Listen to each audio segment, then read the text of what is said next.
Hello, everyone, and welcome back to another Planetarium show. My name is Jessica. I'm the director of the Planetarium, and with me tonight, not just a voice in the sky, as he has been somewhat, we have one of our students who I will let say hi and introduce himself. Hi, I'm Eli. I'm a physics and astronomy student at UMB.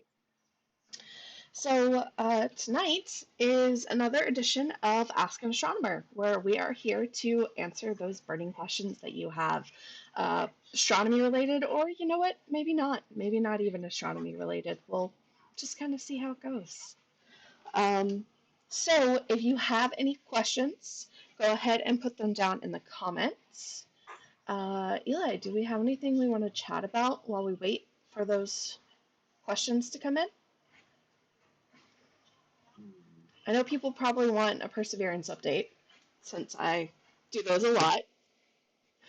Um, so Ingenuity has gone on, I believe it's now 12 successful flights that has allowed scientists to map out locations for Perseverance to go, kind of scout ahead, and also allowed it to take images of terrain that Perseverance can't get to. Like there's this one area that's got really kind of deep sand, and Perseverance can't travel through that because it would get stuck in the sand. So it's proving incredibly useful, and I just love seeing all the success that Ginny and Percy are having. I know Percy had a little bit of a hiccup a couple days ago with its first drill sample that it tried to take. Everything seemed to go well, except the sample didn't actually make it into the sample tube. And they're still trying to figure out exactly what went wrong there. But it's not a mission critical failure or anything. It's just kind of we tried this for the first time. There's a hiccup somewhere. We're going to figure it out and try again. So, but yeah. Well, really quick, we got what is the break in the armor of the Milky Way that's been found? I haven't heard anything about that. I saw this on space.com and I didn't click on it because I didn't think anyone would be interested. So thank you, Mom, for proving me wrong. Um, I'm fairly certain that is exactly what my mom did because I told her that was going to be my plan. Let me go see if I can peruse that real quick. I haven't seen anything about it. There it is.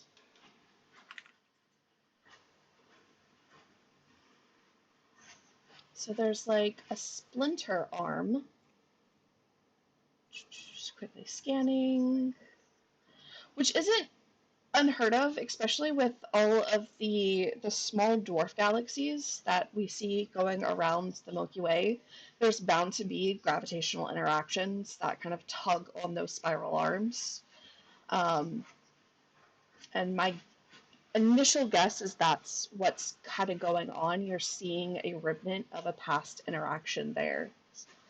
Um, What does that even mean?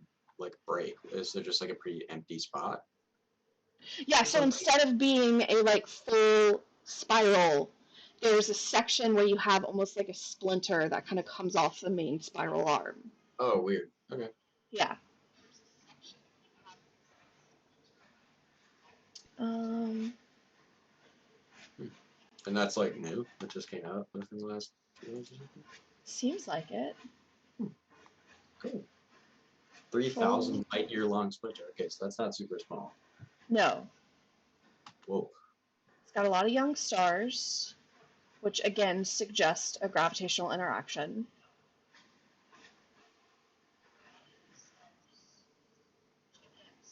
Yeah. Looks like we Weird. don't know a whole lot yet.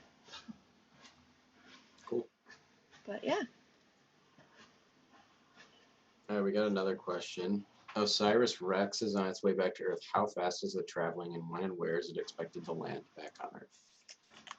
More Wow. questions I don't actually know the answer to. I don't even know what that mission was about. Was that the asteroid one? Yeah, that's the asteroid. Okay. Asteroid, Bennu? Yeah. It's returning to Earth in 2023. How fast is it So traveling? it's got to be going pretty fast. Yes. So I'm assuming it's making that And trip. it's not the whole thing. It's just like a sample return Yeah. thing, I would assume. It's not the whole. But so the sample return, it looks like it's going to reach a top speed of 27,700 miles per hour. Wow. And even at that, it still is taking it a couple of years to get back. That is just how big our solar system is, which is crazy to think about. It's about 1.5 times as fast as the ISS is going. Just over. Wow.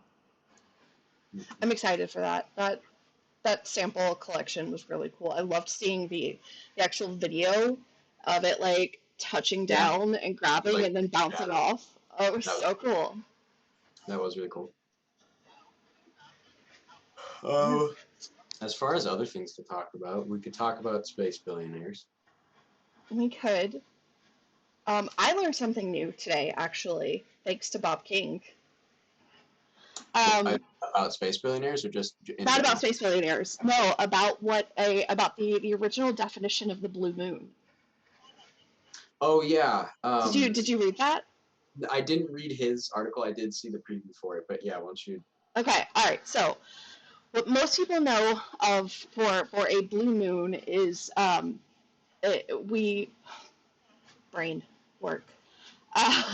We typically think of a blue moon as the second full moon in a month, but that definition appears to actually be a misinterpretation of what the original definition of the blue moon was supposed to be. So the full moon that we have this month, coming up on Sunday in a couple days, well, tomorrow because it's Saturday. Yeah, it's Saturday. Um, that full moon, even though it's the only moon that we have this month, by the original definition of a blue moon, it is supposed to be a blue moon. So this goes back to like the 1930s, when this original definition came about. And the idea is, in an average year, you have 12 full moons. And so you end up with 3 full moons per season, since we have 4 seasons in the year. And a lot of religious calendars are based off of that 12 full moon cycle, moon calendar. But every so often, we have a year where we have 13 full moons instead, which apparently is actually one of the origins for why 13 is an unlucky number, because it like threw off all of the religious calendars. But since on the occasional year where we have 13 full moons, that means one of the seasons, instead of having 3 full moons in the season, has 4. And so what let me get the correct publication here.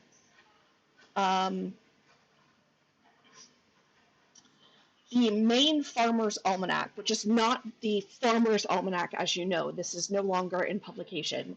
The Maine Farmer's Almanac in 1937 coined the term blue moon, which they gave to the third full moon of a season that had 4 full moons. So the third one was called the blue moon, so that the fourth one could be the kind of last moon of the season, and kind of you have that one extra, but then you still have that last third, but actually fourth in the season. And so based off of that definition, that's where this is. So for us, this year we have 4 full moons. Oh my God. 4 full moons in summer, and this is the third of those 4. So by the original definition, it's called a blue moon. And Honor, I don't know why blue. I have no idea. I didn't see that discussed. Let me see. Yeah, and I don't know that anyone knows, because the original term, again, is from a publication that's no longer active. Yeah. But it's not actually, the moon is not blue. It's just the term that was used for it for some reason. So yeah, I learned that today, because I've only ever heard the blue moon is the second full moon in the month. But apparently the original definition was the third full moon in the season that has 4. Yeah, which kind of it was. So is it specifically in the season that has 4, or is it okay? So my understanding was that it was just the third full moon of every season. And so that like made me like kind of be like, oh well, once in a blue moon that happens 4 times a year then. So like that's not like a super expressive saying anymore. But if it that makes sense that it's the only in seasons that have 4 full moons. Yeah. Okay. And so then the fourth one is the late moon. Right. And yeah, that original like 2 in a month thing comes from a misinterpretation in Sky and Telescope that dated about 10 years later after the original term was coined, and that misinterpretation is the one that kind of got picked up by the news cycle and spread far and wide, so that's the rule or the definition that people think of today. Right. I always like learning something new. Yeah. And I wonder which came first, the term blue moon or the phrase once in a blue moon. I would think the term. Because I wonder if the term was based off of the phrase. I don't know. I can check it out real quick.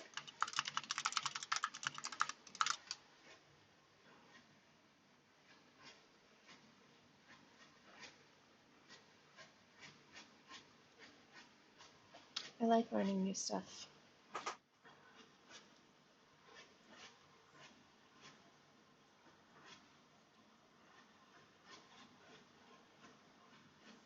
Okay, so it looks like the phrase did actually come first. Yeah, it does. Because of rare atmospheric occurrences where the moon did appear more bluish. Right. And because it was so rare, hence the phrase once in a blue moon.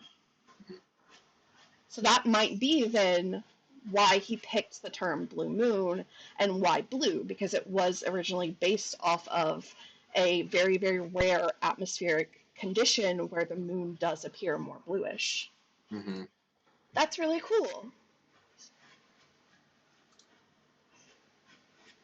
Huh.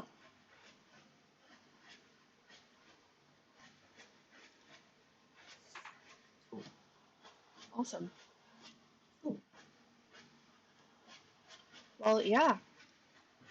If anyone has any other questions, go ahead and let us know. There's not a ton of space news going on right now.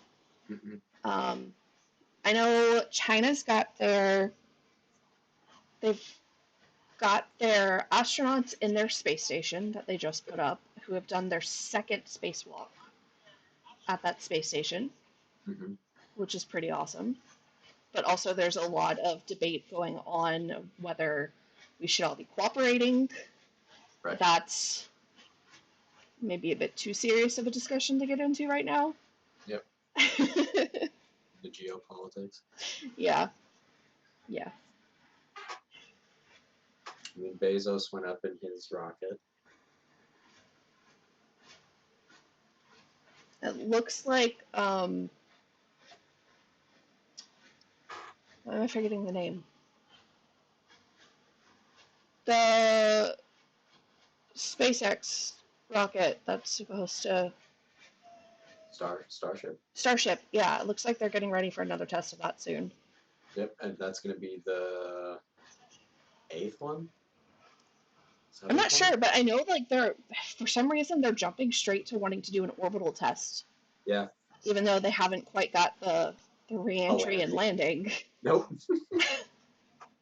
They've had one successful landing. Yeah. But yeah, it looks like they're wanting to jump. I think 6 of them failed. Yeah. Which is spectacularly failed. Yeah, let's just look up Yeah, I saw a compilation earlier of like all of the explosions of the Right. starship.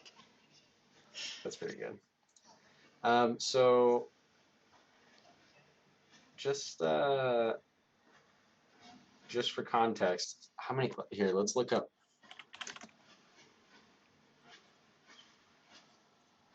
This is gonna be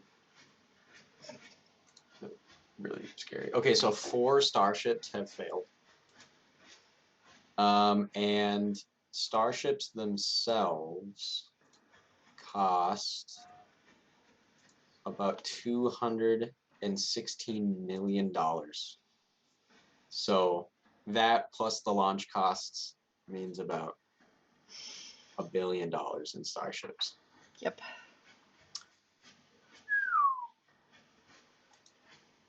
Which honestly, I think shows why a lot of the government funded go through so many smaller checkpoints. Mm-hmm. Whereas Because when you have Elon Musk money, you can build as many. just says build a whole one and launch it and see what happens. Yeah. Yeah, very, very different approach when you have that money, Right. which is a whole other debate that we could get into. Yep. Yeah, they cost. It looks like they cost. Each launch costs $2 million too. That is insane. Mm-hmm. Yeah. Because they weigh 5,000 tons, which is 11 million pounds. And part of that is because he picked a metal that was heavy. Because he picked stainless steel because it looks cooler. Yeah. Kind of insane. It's kind of funny, but at the same time not. How many space probes have been sent into space for exploration? Dozens. Yeah. Does that mean ones that left Earth orbit? I'm going to say yes. Yeah.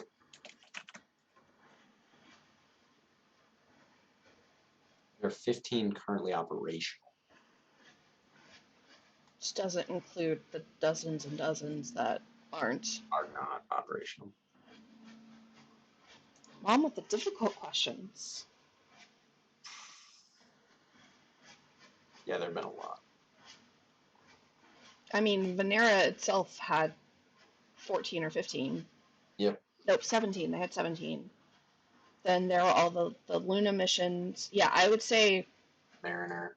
I would be shocked if that number isn't approaching 100. Yeah, I would say pretty easily. And then how many satellites are there orbiting Earth? Like some Insane amount. Yeah, like 100,000 somewhere in there. Well, because we have all the Starlink ones up there now. The Starlinks, yeah. Which are the satellites most responsible for near misses between near Earth orbiting objects now. Because, yeah, they are littering the orbital space, and causing tons of near misses a day. Yeah. Which is part of the problem with putting hundreds of thousands of satellites up into orbit. Could you please remind us what planets are visible now in their positions? Okay, so Venus is on the western horizon. Right at sunset. Right at sunset. Jupiter and Saturn are in the southwestern horizon. Southeast. A couple hours. Southeast sunset, a couple hours after. And sunset. Jupiter is right at opposition, so this is kind of the biggest and brightest it's going to be for this year. Yep. Mars is set. Mars is set? done. Okay. Mercury's not coming up till the end of the month. So that's it. Venus, Jupiter, and Saturn. Yep. Jupiter looked super red on Wednesday night. It was really weird, actually. Well, I'm assuming it's all the fires we've got going on now. Yeah, it could be. Yeah, but I was looking over Lake Superior and it was like Mars red. Like Really? super red. Yeah. It was really weird. That had to have been smoke, because Jupiter's always more yellowish. Yeah, like pale. Yeah, it was like super dark red. Because I did notice the moon was really red the other night. Yep. Yeah. But we are having so many wildfires up here. But the smoke isn't that bad. Like the air quality index is not terrible in Duluth. It was much worse a couple weeks ago. Yeah, but if it's, I don't That's know. not bad right now. It's I don't know. at 30.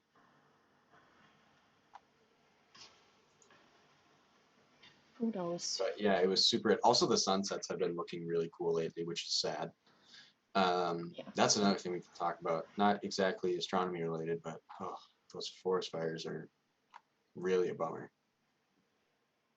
It's really sad. Yeah, I They're can't getting believe they actually closed the boundary waters yep for a week. because it's like the most severe drought condition, Yeah, and it's just really sad. it's really sad. But like They're- that's kind of the track we're on right now with climate change. I mean, Right. this is just going to keep happening and getting worse. Yeah, it's really sad. It's I don't know.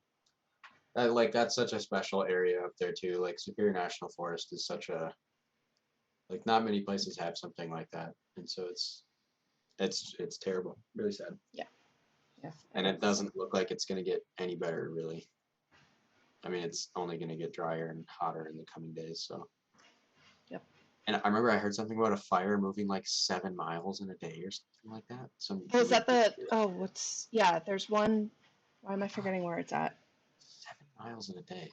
Yeah, it like doubled in size over Mhm. a day. Like it's bad. I know that that's terrible. I know that the International Bear and Wolf Centers in Ely have made plans to evacuate the animals. Really? Yep. So are the fires close to Ely then? I haven't Yeah. been over that Yeah. area, so I don't know that area very well. Super close. That's sad. Super sad. Yeah. Like there's a road that connects, I think it's Tofty and Ely or something like that. Okay. It just kind of like cuts right west across Minnesota. And I heard that it's just like closed because the fire is like there. Wow. Yeah. Yeah. Wow. Really sad. That's terrible. And like Yeah. it's not just Superior National Forest that has it bad either. Like all over the states it's really bad. Greece is like really bad right Oh now. yeah, they're getting. Yeah. Yeah, it's terrible. I know that there was an Australian plane in Idaho, I think, fighting fires, but they had it reroute to come to Minnesota because we needed so much more help. Yeah, it's awful. That talking about connected to astronomy, there's some light pollution. Yeah. And Oh, seeing problems. yep, gonna Yeah. cloud up the air. That's awful. That's pretty sad. Well, But I yeah, guess some happier news that is official. what's We this?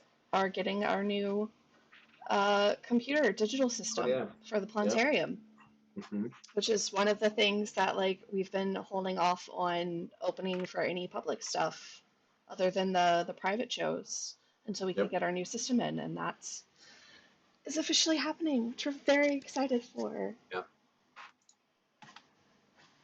So yeah, and then school year starting up. We got to start thinking about Halloween because we're gonna do something for Halloween. We've got Class 3 years start. going. Yeah. All right. I think we'll wrap it up there. So for those of you still here, here is what you can expect from us over the next week. On Wednesday, Eli's going to be doing his Star Wars Fact or Fiction show, which is always super great. And then next Saturday is the next edition in our exploration series where we're going to take a look at stars. So we'll look at kind of the differences among them, similarities, how they're formed, what happens during their life, what happens when they die, all of that, kind of really get into that, which is a fun topic and one I very much enjoy teaching. So I think it'll be a fun one. And yeah, that's all from us for tonight. So yeah, thank you everyone for joining us. We hope you have a wonderful rest of your weekend, and we will see you next time. Bye.